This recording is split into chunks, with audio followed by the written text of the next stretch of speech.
Hello guys, hello mga ka-e-bike. Okay, what's up mga ka-e-bike? Okay, long time no look, no? Wala tayong gawa ngayon.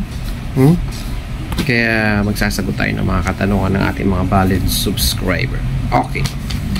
Ang tanong na to ay galing kay June Soriano. Okay, kung di ako nagkakamali, shoutout nga pala sa iyo, Sir June Soriano. Okay, may dalawang katanungan nga pala si Sir June Soriano sa atin, no? Madali na daw malobat ang e-bike niya. Yun ang unang tanong. Tapos ang pangalawa, kung kailangan niya na daw magpalit na ng battery ng e-bike niya. Okay, Sir June Soriano. Okay, salamat sa magandang tanong. Okay, Sir June, ang masasabi ko doon sa unang tanong mo, mabilis malobat yung battery. Okay, yun yung una mong tanong. Okay, kasi kapag madaling malobat ang battery, Sir June, ang una kong ginagawa kasi dyan, rebalancing sa brakes. Yun yung una talagang ginagawa ko. Tinututukan ko muna siya sa brakes. Kasi bakit brakes? Bakit may connection ba ang brakes tungkol sa paglolobat ng battery? Malaki. Okay, malaki yun guys. Okay. Okay, ngayon, pag ang brakes mo is kumakapit at hindi masyadong bumabalik sa dapat na balikan niya, kumbaga yung spring hindi bumabalik ng maayos, umiipit ngayon yung brakes. Pag umipit ang brakes mo, yun yung cause, pinipigilan ng brakes yung motor na tumakbo. Kaya yung battery mo napipersa. Kaya yun yung cause minsan kung bakit mabilis malobat yung e-bike. Yun yung isang cause. Yun yung una kong ginagawa para sa akin, kaya pag siguraduhin nyo, pag nag-e-bike kayo, kahit isa o dalawang daliri mo lang, itulak mo yung e-bike, ano na yan, aandar na yan, dapat smooth, walang umiipit or walang sumasayad na preno dapat. Yun yung una. Yun yung unang tanong mo na sinagot ko. Okay. Tapos, kung kailangan mo na bang magpalit ng battery ng e-bike. Okay.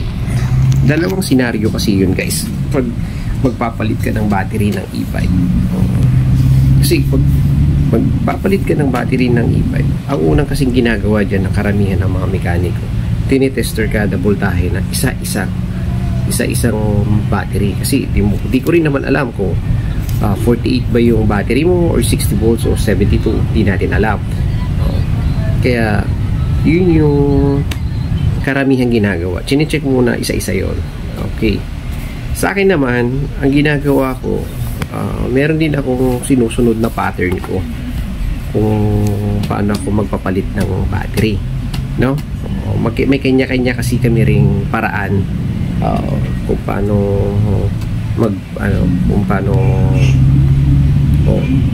boss, kailangan mo na magpalit ng battery, mga ganon. Unang senaryo ginagawa ko guys, una, chine-check ko yung charger. Pag chinarge mo ang isang e-bike, pari 4820, chinarge mo yung isang e-bike, tapos 10 to 20 minutes puno na kaagad. Ibig sabihin full charge na, nag-green na kaagad yung battery. Pero pag pinaandar mo yon, magde-dead, magre-red, bababa yung mga green, magiging red na lang matitira. Yun yung pangalawa. Yun yung dalawang tinitignan ko lagi. Kung sa charger, mabilis mapuno, tapos kung pinaandar mo is mabilis malobat. Bakit yun? Possible nun kasi guys, meron pa siyang karga, may karga pa siyang voltahe, pero yung amperahe niya masyado nang mababa. Okay, tapos lagi nyo check din yung battery nyo kung ilang taon na. Kasi usually 2.5 to 3 years pwede pa yan pero plus mo na kapag umabot ka ng 3 years mahigit o mga ganun, plus mo na yun. Depende kasi rin yun sa nag-aalaga ng e-bike, tapos kung regular yung maintenance nyo. Yung iba kasi pag dumamit lang yan, pag umaandar, sige, larga, walang check up. Kaya yun yung nangyayari guys sa mga e-bike. Okay, kaya nakadepende pa rin yan doon sa gumagamit at doon sa nagcha-charge. Sige ba kasi full charge na, hindi pa tinatanggal, diba? May mga ganun. Kaya guys, yun yung sinasabi ko guys, Una, i-check mo sa charger mo, Mr. Jun Soriano. Yun yung una step mo. Step by step na lang tayo para kahit di mo muna dalhin sa technician yan. Okay. Unang mong gawin, pangalan nito,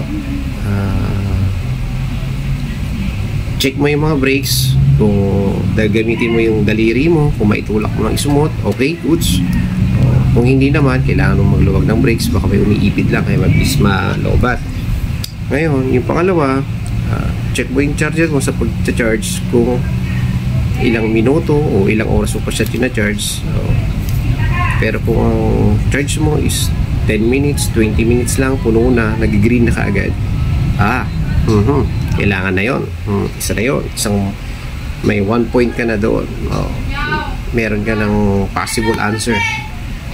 Tapos pag sinakyan mo at umandar ng within 5 meters lang ang layo, tapos biglang nagda-down na siya, napupunta sa red, yun nga, possible na yun. 100% kailangan mo na magpalit ng battery. Okay. Pero kung may kakilala kang technician at talagang certified technician talaga ng e-bike, marunong talaga, pwede mo pa-check mo na lang din para mas sure. Basta yung talagang technician ng e-bike. Kasi magkakaiba naman yung technician ng motor, iba yung technician ng e-bike.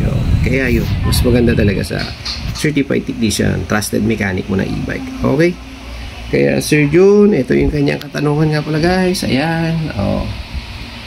Salamat sa pag-comment, sa pagtatanong, kasi lahat naman yan guys, nababasa naman namin lahat ng tinatanong nyo, sasagutin natin isa-isa. No guys, no? Kaya guys, sana Sir Jun Soriano, nasagot ko yung mga katanungan mo. Mabuhay ka. Ride safe, power. Peace out.